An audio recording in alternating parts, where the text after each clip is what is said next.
But let's take you to Moscow, where our correspondent Thomas Lowe is standing by. Thomas, you just heard that tweet there. Have there been any reactions from Moscow? Well, look, quite often what we get here, what we get used to reporting on this stuff, is that politicians, people in positions of power, spokespeople, they all tend to be quite snarky. They tend to go with irony, they tend to go with sarcasm.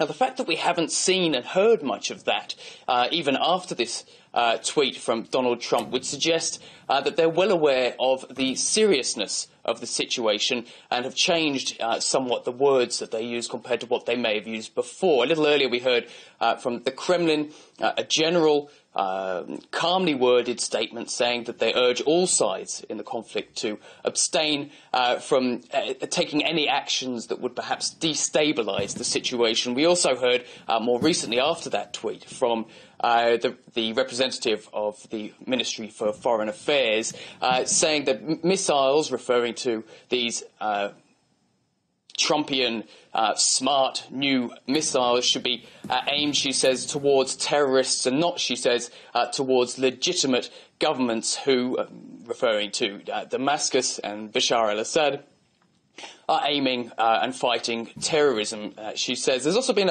a number of other reactions, a number of other comments from politicians, very well recognised politicians. One who's the Speaker of the Duma, who said that Trump makes decisions on Twitter, horrific, that horrify the world. He says that is not our path. We should choose a different one, a firebrand, simply labelling Donald Trump an incompetent president.